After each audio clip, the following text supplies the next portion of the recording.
Welcome to Only a Podcast. Two blokes upside down and many miles from home talk about popular culture and unpopular culture too. Music, books, films, the news, what we had for dinner last night, anything goes. Apart from politics, probably.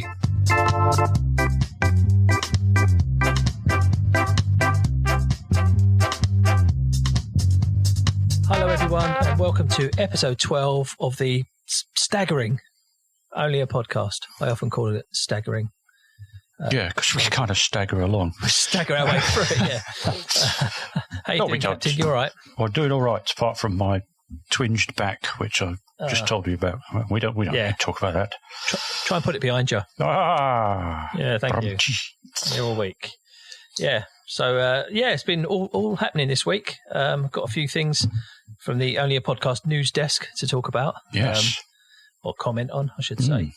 Do you want to go first? You want to kick off? Yeah, well, we had a message from Katie, who's one of our most dedicated listeners, I think. She's the fan base, I think. I think that's pretty much the fan base. And she said, just listened to the philosophy episode and I wanted to chip in. When I was growing up, I didn't love the music my parents played in the car, etc., usually. But funnily enough, after I left home, I started listening to all those artists they played, like Joan Armour, Trading, Bob Dylan, etc., and found it super comforting.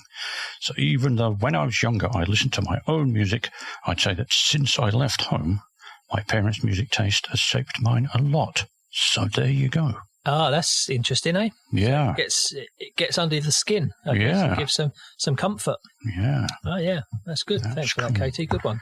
And Katie's been busy with other stuff as well, right? Ah, yes, we do need to thank her for drawing us a podcasting dog cartoon. She does good dog cartoons, and she's been doing a lot of them on Instagram. And, so we have a podcasting dog, but he doesn't have a name. So we were wondering, we've already wondered, but we're still wondering what we should call him.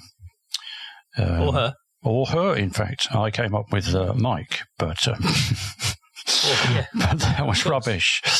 Yeah. Names for dogs, please. Yep. For him or her. Mm. Or they or them. Yeah. They absolutely. What is it? Non-binary gold prospecting. There's gold in them there hills. Oh, thank you.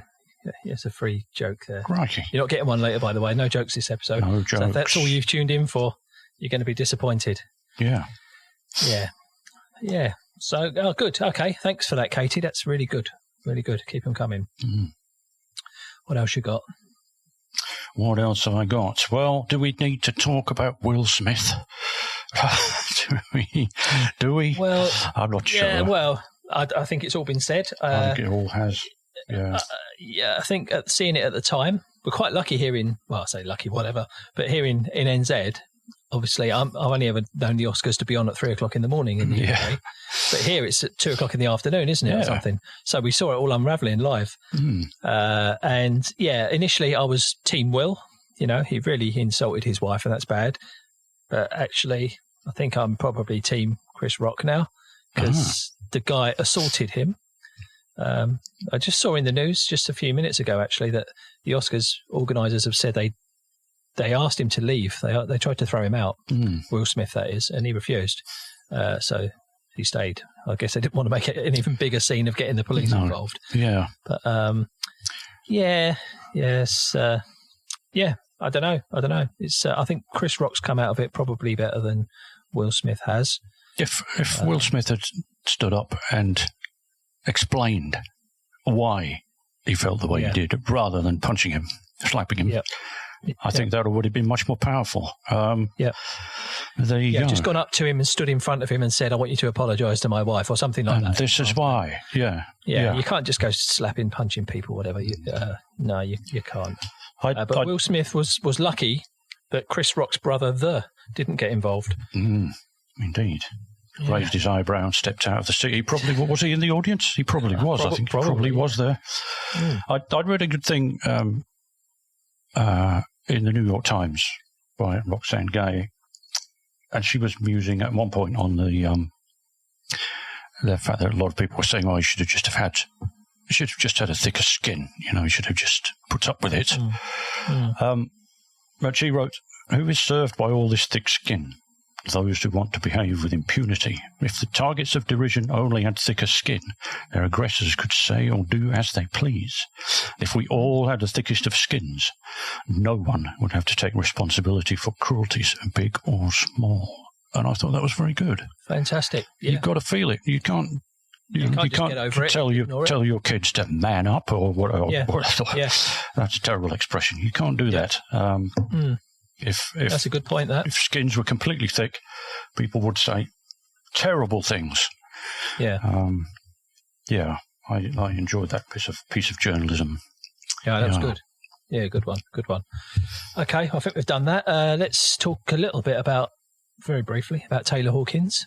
Yeah. Sad loss there. Sad loss. I think we could say one of the great rock drummers of the generation. Yeah. I was fortunate enough to see them live, and he drives that band along good and proper, and probably the greatest front man that was never a front man as well. You know, he always gets up and does a number. I think because he's obsessed by Queen, isn't he? I think when I saw them, he got up and did "Tie Your Mother Down," if I remember correctly. Right. But great loss, but the old drugs, isn't it? Again, yes. Yeah, again, the old drugs. I guess it's, if the highlight of your day, or rather the most adrenaline of the day, is coursing through your body at 1 a.m. when you've finished your 3-hour extravaganza, there's just some balance needed. And if you've got another one the next day, how are you going to get there? It's tough.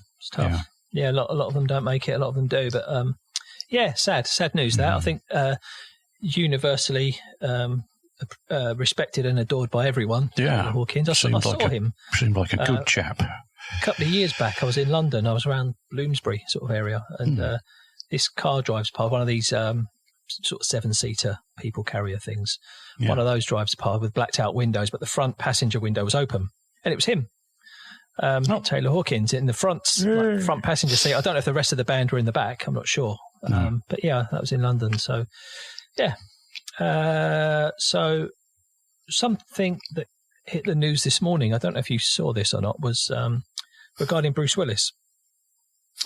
So he has announced today that he's retiring from acting due to a medical condition, a brain disorder. He's got aphasia. Wow. Which is, I think, what stroke victims can get. And it's when you lose the ability to speak. I think reading and writing maybe is affected as well. I'm not sure. But obviously you can't really, he's got this illness. So we won't be seeing Bruce Willis acting again, which is a real shame. A little fact for you here. Another one of my facts, and I don't know if it's true, is a family member has told me that I'm related to Bruce Willis. Have I ever told you this? No. Apparently I'm related to Bruce Willis. Are you? Cool. Distantly, yeah. His name Willis, and my mother's family name was Willison. And it goes back to that leg of the family, because I think he was born in Germany. I think his family are from Europe. And apparently I am related to Bruce Willis in some way. Wow. You should track that one down. Put me in a white vest and chuck me up in the aircon, you wouldn't tell the difference. Oh. Sad story there for Bruce. But he's left some great work with. I sound like he's died, but he's left a great legacy of work behind him. So stay well, Bruce, if you're listening. Yeah. I've got there's a news article I saw a little while ago now, which we could go into if we're doing the news right now. I'd seen that the New Zealand chamber soloists, like many classical purveyors the world over, have dropped a Russian piece to register their distaste of Putin and his invasion of Ukraine. Yep. Tchaikovsky and has not been played the world over and that kind of stuff. Unfortunately, I had a bit of a problem with this one, since they dropped a piece by Shostakovich. And, as many people will know, but if you don't know, Shostakovich made veiled criticism of Stalin in his pieces of music. It had to be veiled, obviously, otherwise he would have been shipped off to the Gulag. I first read about this in a book by our good friend, the late Ian MacDonald, writer of Revolution in the Head, Beatles Klaxon. Beatles Klaxon, yeah. The Beatles book. We've got to get the Beatles into some episodes. 10 minutes it took us to get the Beatles in. Well done. Yeah, okay, good. And he wrote a book called The New Shostakovich, which was kind of an appraisal of Shostakovich's life and Russia at the time. It's a very good book from both the music point of view and a history point of view. And it became clear after I read that Shostakovich was putting some little niggly bits in his compositions to say, "Oh, Mr. Stalin, this is not right," or I feel terribly about this. Case in point, there's a few things here. The Fifth Symphony, Shostakovich said about it, "I think it is clear to everyone what happens in the Fifth. The rejoicing is forced, created under threat. It's as if someone were beating you with a stick and saying, 'Your business is rejoicing, your business is rejoicing.' And you rise shaky and go marching off, muttering, 'Our business is rejoicing, our business is rejoicing.'" Wow. Okay. I think you get the idea about that one. And his Seventh Symphony, which is the Leningrad Symphony, he said, even before the war, there probably wasn't a single family who hadn't lost someone, a father, a brother, or if not a relative, then a close friend. Everyone had someone to cry over, but you had to cry silently under a blanket so no one would see. Everyone feared everyone else, and the sorrow oppressed and suffocated us, and it suffocated me too, and I had to write about it. I had to write a requiem for all those who died. And I had to describe the horrible extermination machine and express protest against it. So it wasn't necessarily completely about the siege of Leningrad. It was about horrible things that had happened. And there are others. The String Quartet, number 8, dedicated to the victims of fascism and war. Yeah, but Stalin's victims not excluded from that. So there you go. If you're going to play some Shostakovich, carry on and playing it. Don't feel bad about it. Don't feel bad about it. You should have kept it in your program, the NZ Chamber Soloists, because you would be making quite a bit of a protest by keeping it in. But I think people that didn't know what you just told me, because I didn't know either. But I would have assumed the NZ Chamber Soloists knew that. Yeah. No, but I mean, members of the public, they might think, hang on, you're playing some Russian stuff. But okay, that's good, interesting. Yeah. You got a culture catch up? Culture catch up? Oh, it's the greatest culture catch up I've seen in a long time. No, it's lovers of archaeological dig programs on TV will remember Time Team from the 90s right up to 2014. Can you believe it was still going by then? And it's back, and it's on YouTube, and it's free. Good Lord. It's amazing. They have a Patreon, and that's what drives it pretty much these days. It just shows you it doesn't really take much to do one of those programs. But it has a couple of new presenters, Gus Casely-Hayford, and I wonder when I saw that name. He's a historian, and his brother was Joe Casely-Hayford, who was a fashion designer, and that's where I remembered it from in the 80s. Okay. And also Natalie Haynes, who's a author and comedian, and she's on Radio 4 a lot. Quite a lot of the old team are still there. Carenza and Helen and all those guys. New Zealand's own Bridget Gallagher actually features in the first episode. And it's much fresher than the old one. Oh, it's no wonder the old one died, because it was about, it was driven by men. Tony Robinson, Phil Harding and the late Mick Aston all sort of semi-arguing with one another. Got a bit boring after a while, I think, and the viewing figures were declining. But this is just so much fresher and unbelievably well filmed. Yeah, even just the technology has increased in the past few years. The technology with everything, even having a bigger tent to be in, a more well-designed dome tent is just a huge difference. Even things like that. Drones and archaeological knowledge is better, and the geophysics machines which they use to scan the ground are fantastically more advanced. So it's great. Tony Robinson is not in it. You maybe it's a Baldrick-free zone. Maybe he's done well out of television. Let's face it.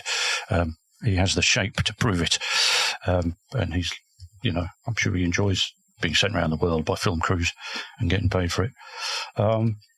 But the good thing about this, the Time Team thing that's coming up, is that in episode 2, which will be 3 half-hour episodes to complete it, is that they're going to be digging at Sutton Hoo, which is the one that was seen in the film with Ralph Fiennes and Kerry Mulligan, The Dig, which we recommended back in episode 5. So coming along in about 10 days' time, I think, is the first episode of them piling in Sutton Hoo and finding out more about it. So I think that could be pretty cool. That.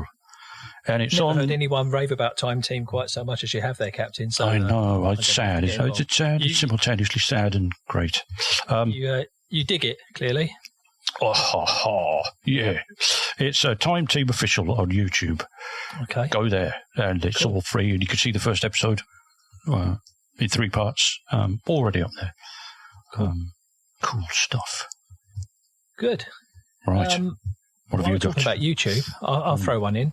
Go on, which is just coming to my mind. It wasn't on my list, but I've just thought of it, so I'm going to say it. It's on a bit more of a serious topic, this one, but a documentary was made last year over here in NZ called Milked, The Truth About the Dairy Industry.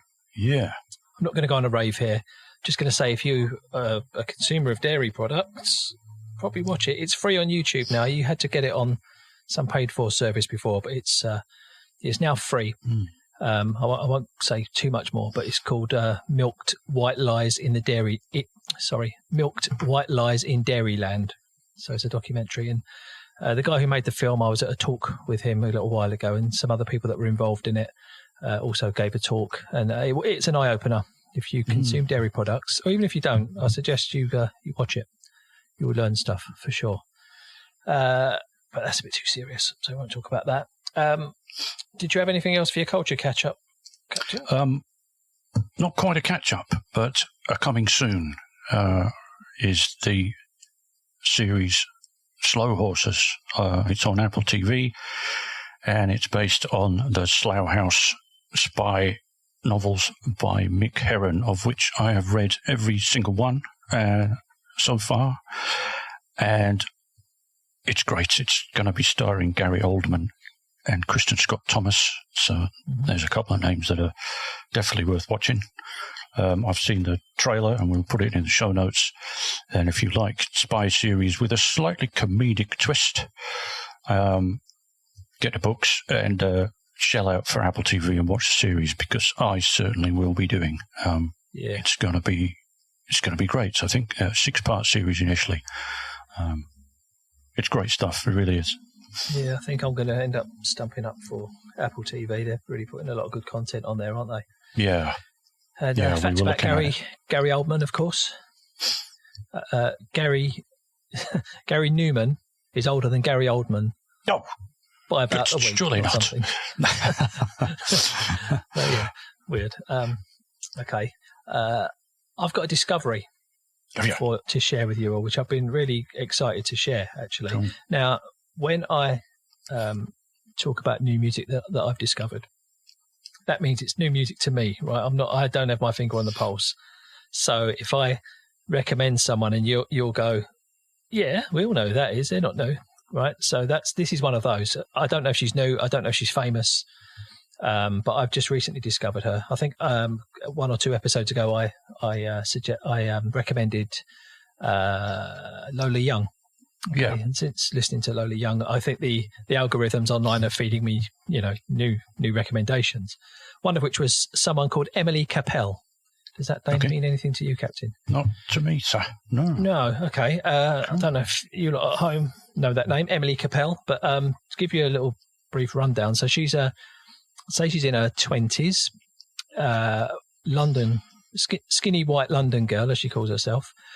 She's got the, what I've written down here, if you took a pinch of Lily Allen, a pinch of Amy Winehouse and a bit of Imelda May, added some Jamie T and Pete Doherty, that's what you've got. Oh, yeah. So she looks like the baby sister of Amy Winehouse. She's got this big beehive hairdo and she plays these big Gretsch guitars, and it just blows my mind when I see these real young'uns doing this kind of music, which is not of their generation. So she's a complete Clash fanatic. Her album is called Combat Frock. To give you an idea, Clash fans, you'll get that one. Combat Frock is the album. There's kind of, she looks like a modette. It's music for mods, I suppose. It's kind of ska. Mm-hmm. There's some reggae in there, R&B. I should say, if ever you hear myself or the captain refer to R&B on this podcast, we're talking about rhythm and blues. We're not talking about R&B, right? Okay, so there's that whole rhythm and blues thing, some sort of 50s doo-wop kind of vibes going on in there as well. But she's worked with a few names. She did a thing with Dread Zone. I don't know if you know Dread Zone, Captain. The Don Letts thing. So it was a band sort of born out of Big Audio Dynamite back in the day. So she's done some stuff with them. And her music is just like a breath of fresh air. I mean, in her lyrics are so contemporary, I guess. I mean, she talks about Kurt Cobain. Well, okay. Her lyrics are so, maybe not contemporary, but she seems to have such a knowledge of pop culture that's not in line with her age at all. She mentions Joy Division and Kurt Cobain. And she's got a song called Joey, which is about the footballer Joey Barton. No. Okay. And she's got a song called Who Killed Smiley Culture? I don't know why she knows about Smiley Culture. She's obviously, she's pretty street. So, Who Killed Smiley Culture? And she talks about Winston Silcott and things like that. So, for one so young, she's got these incredible lyrics. Music just makes me feel good. It's been a long time since I've played music repeatedly, day after day. Cool. But the last few weeks I have with Emily Capel. So check her out. She did a load of cover versions, like lockdown cover version things. So there's some good stuff in there as well on YouTube. She's got a song called Bonanza. And I challenge anyone to play that a few times and then not have an earworm for the next week. So check out Emily Capel, Capell. Right. She's good, in my opinion. Right. Yeah. I don't know what you'll think. I've never been excited about this excited about a kind of musician for ages, really. Yeah, it's good stuff. Great. Which made me think,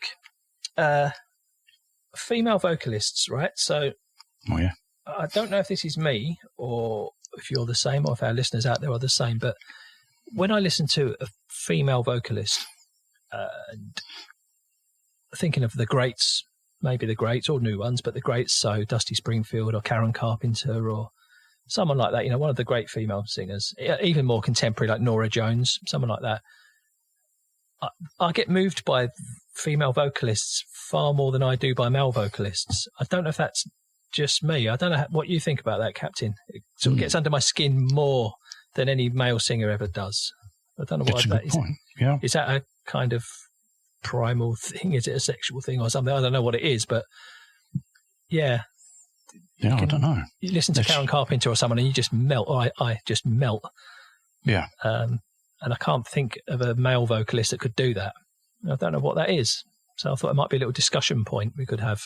I don't know that you. I don't know. I should start by saying that I have found with all music that I'm a music man first and a lyrics man second. Yeah. If you see what I mean. Yep. It's got to have the. It's got to have the groove, tune, isn't it? Yeah, I'm the same. I don't take any notes of lyrics really. But in terms of a balance between male and female artists, I probably listen to more female artists, but less deeply, if you see what I mean. Right. So when I go big on the Beatles or somebody like that, you can listen to the entire catalogue and obsess about them. But sort of day-to-day listening, I find myself listening to more female vocals than male. I look back through my little top 25s that I do at the end of every year or whatever, and there's a large proportion of female stuff in there. And that may be because, although I haven't really thought about it until this point, as you can probably tell, but it may be because it does move me and their voices move me emotionally more and catch me earlier, if you see what I mean. Yeah. I mean, if you think of I'm trying to think of the great male vocalists to do a comparison. So, I don't know, someone like... I mean, if you go through the solo vocalists... the first one that sprung to mind was Luther Vandross. When I was a young man, sure. Luther Vandross was the daddy. Yeah. But, silky voice and all that. But it still didn't ever move me, like, No. Is it because they're concentrating more on power, light and shades rather than emotion? I'm not sure. I'm not sure that's a valid point. You could certainly say that there are smooth singers Sam Cooke, Harry Belafonte, and people like that who should be pitching it along an emotional level. I'm sure Sam Cooke did. But did he move me? Yeah, it's a thought. Now the thought is in my head. I may have to come back to this. Yeah, we can revisit after this one. some future listening. I was going to send you this question a couple of days ago to prep you, but I think it's quite good to keep it spontaneous, stuff like this. But yeah, if you think of Sam Cooke or Ray Charles, someone like that. It's got something, but There's one thing to the spectrum, like Robert Plant, for example, does nothing for me. Listening to Robert Plant compared to Janis Joplin, who does. Yeah, and you could argue, well, they kind of sound the same, don't they? A little bit. It's still rock music, but then again, there's one song that just an isolated example I could pull out. Everybody on Twitter will go sometimes, what's the saddest song you've ever heard or something like that. And I will pull out a song called He Didn't by The Sixths. It's hard to say.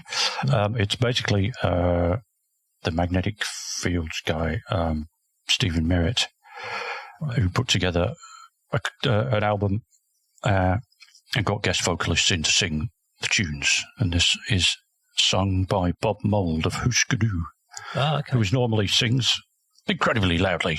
He's rocker, and he sings this plaintive little piano-driven ballad about "Would you dance with me?" etc., etc. And the title is very sad because he didn't. The title is the payoff. Basically, you don't get that through the song, and it is very, very moving indeed. It's obviously sung deep from Bob's heart. So there's an example, an isolated example of so maybe it's more about the song than the vocalist, that particularly did it to me. Yeah. And he certainly, in the song, that Bob certainly doesn't sing like he normally sings. Yeah. He's coming from a different place. Yeah. Some songs on the surface, you might sing along with them on the Christmas party, sort of thing, but they're actually heartbreaking, aren't they? Some songs like Jolene is an example. I mean, the lyrics. It's just heartbreaking, isn't it? But it's a karaoke classic. This is all content for another episode, I think. We're drifting away here to songs with lyrics that don't really mean what people think they mean. I'll quickly insert REM's "The One I Love."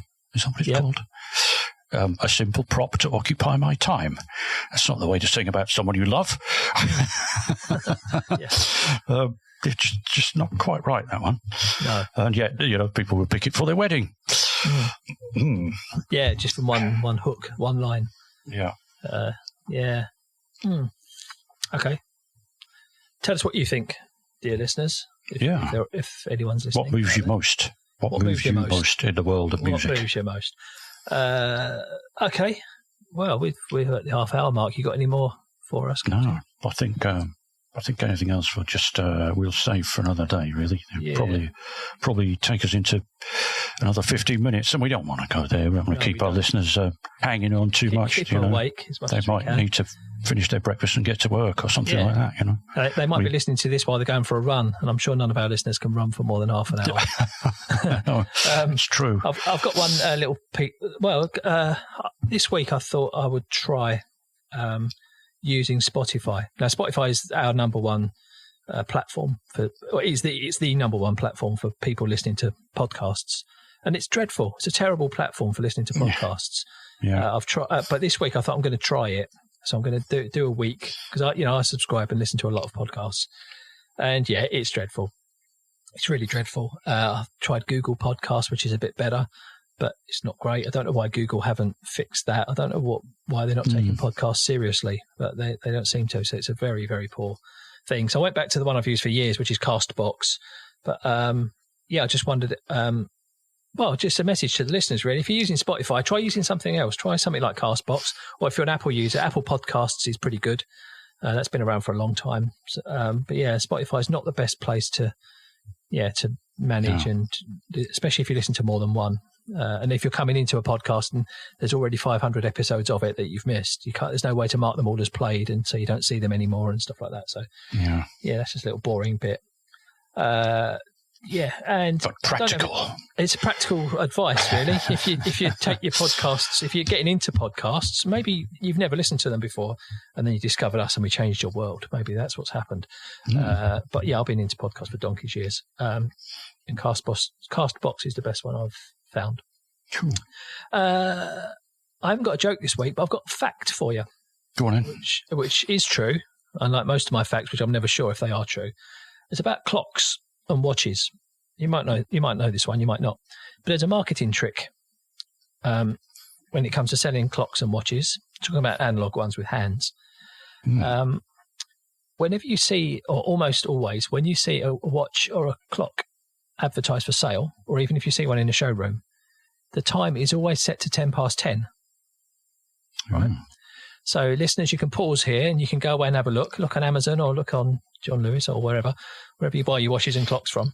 And you will notice that, or just Google clocks, and you'll notice that almost every clock is set to 10 past 10 or 10 to 2. So the hands are in that shape. It's a marketing thing. The reason for it is on a watch face or on a clock face, the brand name is usually just above the center circle there, the center bit. Yeah, so you've got the name Rolex or Timex, whatever it is. So the hands sort of frame the name nicely. And also it looks a bit like a smiley face. So if the hands are down at 20 past 8, sad. So it looks a bit sad and it's a bit sad down, watch. But it looks kind of like a smiley face or arms up in the air cheering. That's what 10 past 10 looks like. Cool. So there's a little fact for you there. Whenever you see clocks up for sale, and I learned this a long time ago, and I was in John Lewis in the clock department. Yeah, every single clock was set to 10 past 10. Crikey. If you're gonna sell a watch on Trade Me, there's a tip. Set it to 10 past 10. Yeah. Wow. That's all I've got. That's cool. all I've got. I guess we're out of time. We are out of time. It's speaking of REM. So I didn't get to cover why I'm not a jazz musician. Or why does Ed Sheeran appeal to everyone? But that's for the next episode. Oh, okay. There's a new thing, teasers for the next episode. We'll look forward to that. Yeah. Okay, let's go, shall we? Yeah. Gotta get back to work. So say goodbye, Captain. Goodbye, Captain. And we'll see you on the other side. Thanks for listening, everyone. Yeah, Matiwa. Bye. You've been listening to Only a Podcast. If you'd like to get in touch and share your feedback and ideas, we'd love to hear from you. Go to onlyapodcast.com, or you can find us at Only a Podcast on Twitter and Instagram, or via our Facebook page. Remember, it's only a podcast.